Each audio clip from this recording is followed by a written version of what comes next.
Hey guys, SuperHorrorBro Mike here, and in today's video, we explore the story of Mr. Hopp's Playhouse 3. The tale of a young girl and her grandmother who find themselves caught up in the web of a twisted demonic entity and the killer toys running amok under its control.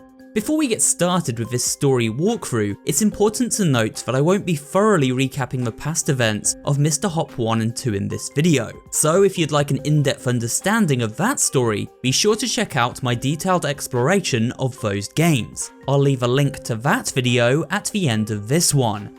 With that said, let's check out the events of this conclusive chapter in the Mr. Hopp's trilogy. This is the story of Mr. Hopp's Playhouse 3 Explained.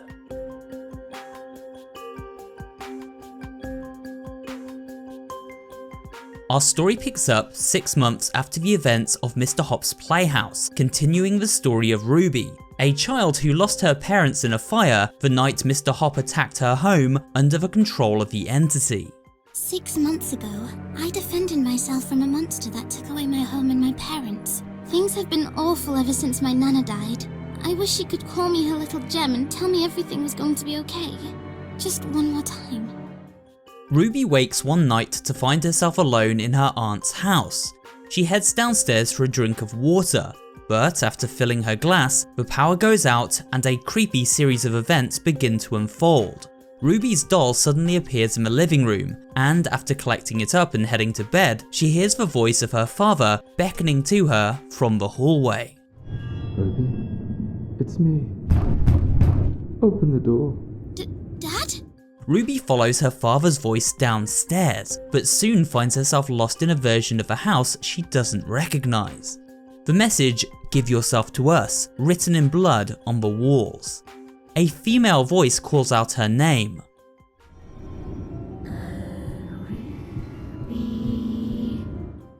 This voice is a trap and leads Ruby into the clutches of Mr. Hopp, who stalks the halls of this nightmare realm.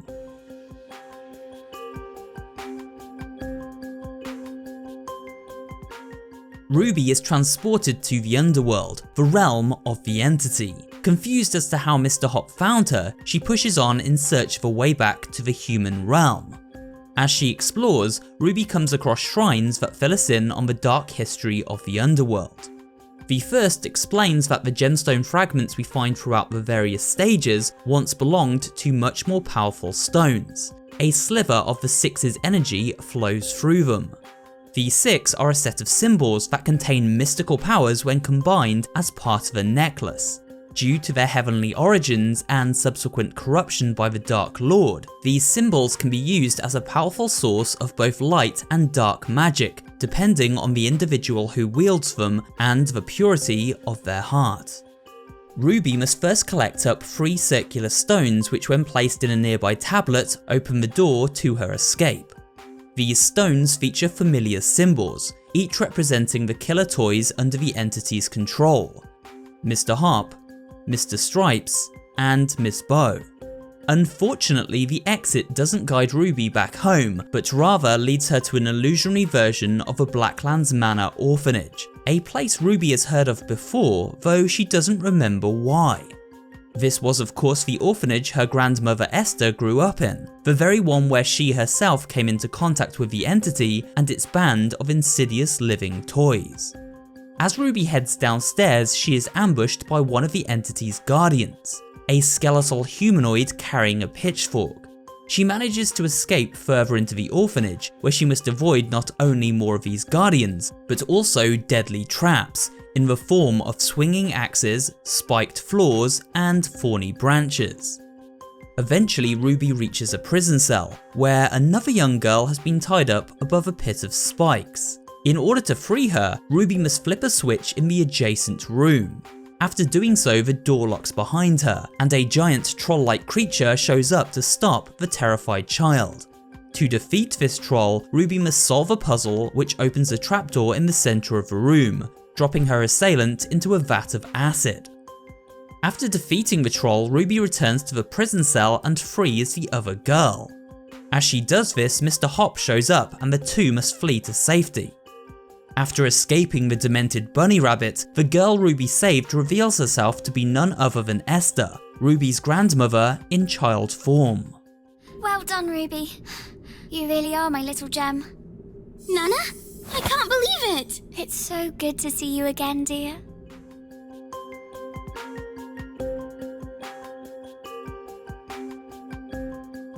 Esther had been raised in the Blackwood Manor orphanage, and this was where she first encountered the entity and its killer toys.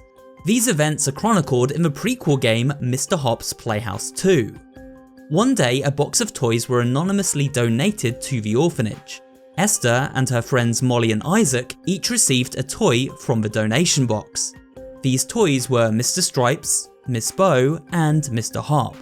The trio found out that these toys were haunted by a demonic entity, an entity which had once been the Guardian of Hope before being cast down into the Underworld and becoming the Dark Lord, an entity that enjoys corrupting human souls and feasting upon their pain and suffering. The Dark Lord stole the 6 medallions, which once kept the balance between the realm of darkness and light, and used their power to forge 3 strong subordinates, which he then bound to the aforementioned toys. These minions then began a crusade to gather souls for their master. Esther was later tricked by another orphan named Dee into enacting a ritual which would bring the toys to life under the control of said entity.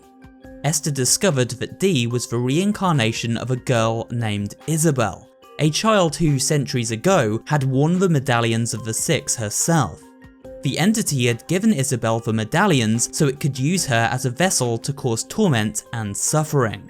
He influenced the child whose heart was already full of hatred to join him. Isabel then used the power of the 6 to kill her mother, which then led to her own execution, as locals believed her to be a witch and so burned her at the stake. Isabel tried to influence both Esther and, years later, Ruby to give themselves over to the entity, but luckily both managed to resist. Esther used the 6 medallions to defeat both Isabel and the entity and save her friends. Unfortunately, as she grew older and weaker, the entity was able to finally take control, influencing Esther to hand the cursed Mr. Hopp toy over to Ruby before being claimed by the demon in death. A new nightmare then began for her granddaughter, leading to the loss of her parents when Mr. Hopp sprung to life and attacked their family home. As Esther had once used the power of the 6 to confine the Dark Lord to the Underworld, he now sought vengeance, looking to imprison both Esther and Ruby so they may eternally suffer by his hand. Now Ruby and Esther are trapped in the entity's realm and must team up to find a way back out.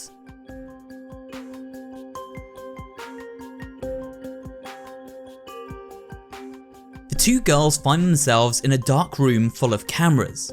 Isabel rises up in her spirit form and proposes the trio play a little game. Isabel. Nana, who is that? Is she a person? Esther, it's so good to see you. I wish I could say the same. Why don't we all play a little game? We'll go first. While Ruby searches for an escape route, Esther must defend the room from the murderous advances of Mr. Hopp. To do this, she flashes each of the 3 cameras periodically to check if the demonic toy is hiding in the connecting hallways. When she spots him, Esther must quickly close the door, sending Mr. Hopp retreating back into the surrounding darkness. After repeating this process several times, the demon's presence subsides and Esther and Ruby make their escape. After they reach a safe distance, the 2 girls stop to talk. Here, before a giant statue of the entity, Esther fills Ruby in on its horrifying origins and tells her granddaughter exactly what is going on. Nana, what is that? That is the fallen Guardian of Hope. The entity. But that means we're in... Yes, dear. The Underworld. How? This is where bad people go. We're not bad, right? No, of course not. Do you remember that necklace I used to own? The medallions? The ones you said protected us? Yes. I used them to keep the entity and Mr. Hopp away from us, but as I got older and weaker, I couldn't do that anymore. We must find those medallions. Ruby falls through the floor of the orphanage, deep into the catacombs of the Underworld. For now, Esther must press on alone. She navigates further into the endless halls of the orphanage, solving puzzles, avoiding the Dark Lord's henchmen, and eventually surviving yet another tense encounter with Mr. Hopp.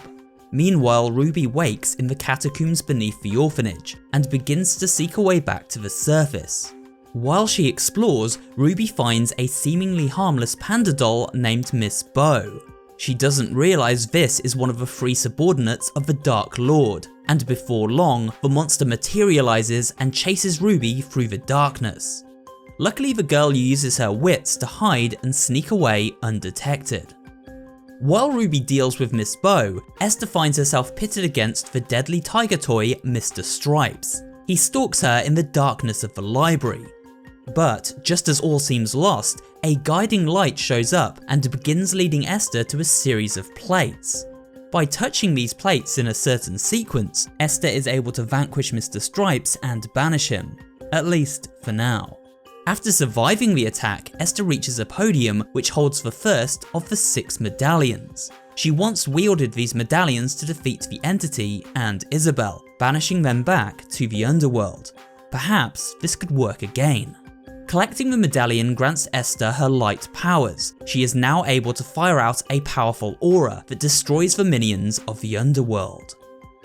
As Esther continues on, she returns to an area of the orphanage she had long hoped to forget, the sleeping quarters. Here, the voices of her old friends Isaac and Molly echo the misdeeds of the wicked matron Miss Beverly, a woman who mistreated them many years ago. Do you think Miss Beverly ever smiles? Only when a puppy is in danger. Can we go play now? We move back to Ruby's adventure, and she now finds herself in her old nursery, a place where the other children teased and tormented her after she lost her parents in the house fire. Nobody believed her story, the tale of Mr. Hopp. It seems the Entity is using the Underworld to bring to life the greatest fears of both of these children. In the nursery, Ruby must solve 3 different puzzles, each one providing her with a different symbol, a moon, star, and triangle to be precise. By completing these puzzles and collecting these symbols, the door is unlocked and Ruby finally escapes. Although something seems to have escaped from a giant jack-in-the-box in the process, and can now be heard eerily giggling through the halls. We return to Esther, who continues to use her newfound power to fight back against the Entity's army of darkness. Esther meets Isabel once more, who relishes in the pain she is forced to relive by exploring the orphanage. Do you remember these walls, Esther? This place of pain? Leave us alone, Isabel! Let my family go home! You will not keep us confined again. Esther and Ruby reunite, and Ruby informs her grandma that something is following her. Esther vows to put an end to things, and the two continue together. During the final leg of their journey, Esther comes across more and more of the medallion pieces, collecting them up with the hope that by wearing the necklace, she will be able to defeat the Entity once more. As the girls explore, they are attacked by Mr. Hopp and his twisted friends at every turn. There are also more of the Entity's monstrous underlings to deal with, such as this giant acid-dwelling pincer bug. Esther destroys this hideous creature, and after doing so, both herself and Ruby find themselves inside another memory. This time a haunting childhood memory that belonged to Ruby, of a day where the two visited a carnival maze. While visiting the maze, Ruby had been scared by a jester, and lo and behold, this creepy figure is now manifested in the nightmare realm. It is in fact the very thing that escaped the Jack-in-the-Box back in the nursery. Esther and Ruby must navigate the maze, being sure to keep a watchful eye on the jester, as it can only move when they avert their gaze. After escaping the jester and freeing themselves from Ruby's traumatic memory, the guiding light appears once more and leads Esther to another medallion piece. However, while Esther claims the medallion, Ruby is abducted once more. Are you okay, Ruby? Ruby? Ruby finds herself deep within the Entity's lair, and soon comes face to face with the Dark Lord himself. She is not what she seems. Some time ago, she stole my medallions and imprisoned me here. Because you're evil. She saved us. We are cursed, forsaken, not evil. Tell me, if she cared for you so deeply, why would she give you a toy that has taken everything from you? Your parents are gone, your friends have abandoned you, and now you're all the way down here in this dark abyss. The entity tries to corrupt Ruby and turn her against Esther. Meanwhile, Esther speaks with a glowing orb of light. You have no idea how special you both are. Who are you? Why are you helping us? When the time comes, you will know. Though the orb's identity eludes Esther, we are able to piece together who this is based on a series of flashbacks that appear randomly throughout our adventure. These flashbacks explain the origin of this orb and its connection to Esther.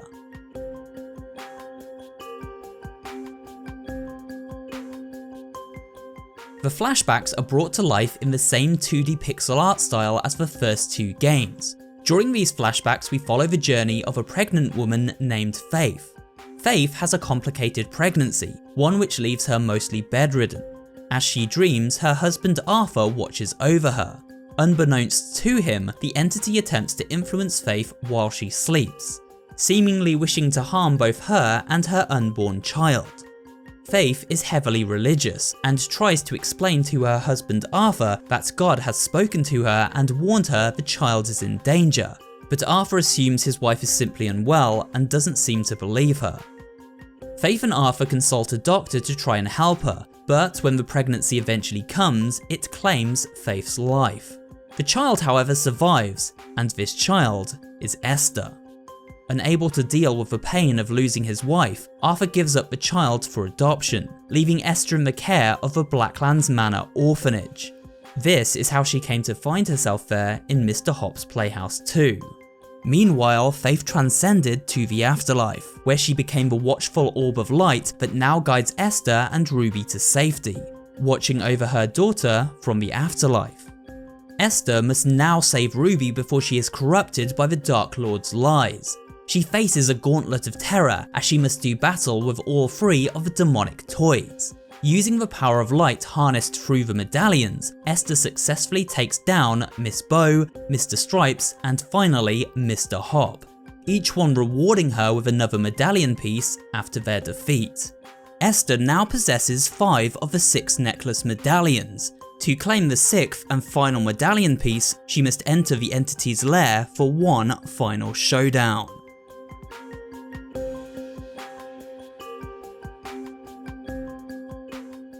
Mr. Hopp's Playhouse 3 contains 2 different endings, one good and one bad. So let's take a look at each in turn, beginning with the bad ending. In this sequence, Esther fights her way to confront the Dark Lord and save Ruby, but finds it's too late and her granddaughter has been corrupted.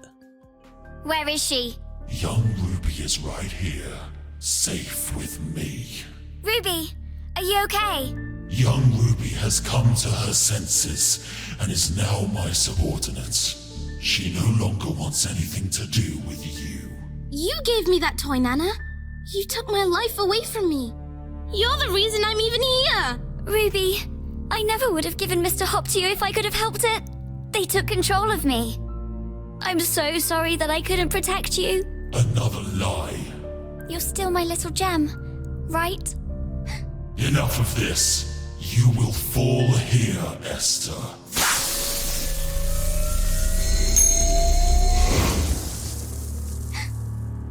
Nana? Ruby is sent back to the human realm, where the entity may prey upon and torment her from the shadows forevermore.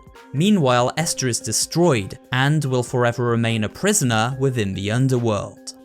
However, there is a way to end things on a happier and more satisfying note. To do so, we must make sure we have collected all gemstones from every stage of the game. These gemstones contain the power of the 6, the light that was stripped from the medallions when they were corrupted by the Dark Lord. By restoring this light, we witness a very different story outcome. You're still my little gem, right? Enough of this. You will fall here, Esther.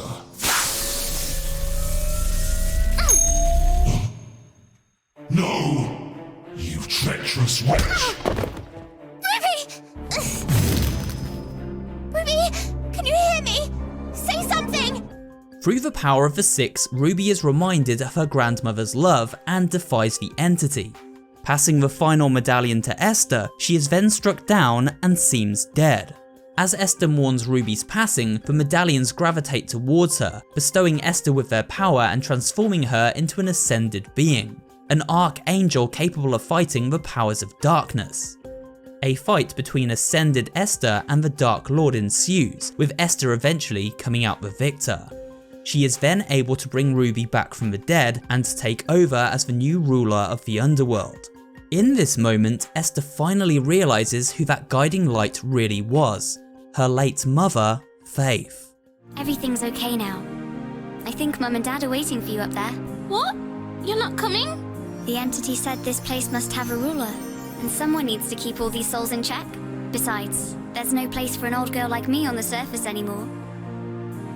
I will watch over all of you, always. Goodbye, Nana. I am so proud of you, Esther. The ending suggests that Ruby's parents were freed from the grasp of the Underworld and brought back to life on the surface world. Ruby joins them and lives happily ever after, Esther watching over her from the afterlife, ensuring that no harm will come to her granddaughter ever again. Though everything seems resolved, one final and very brief cutscene reveals that Isabel has survived and lurks in the shadows of the Underworld. Perhaps she will attempt to resurrect the Dark Lord and his band of killer toys. But for now, this is where our story ends. And with that, we have come to the end of today's video and the story of Mr. Hopp's Playhouse 3 explained. I hope you found this video both entertaining and informative, and if you did, remember to leave a like, comment down below, and of course subscribe for more horror related content. Thanks for watching, and I will see you on the next video.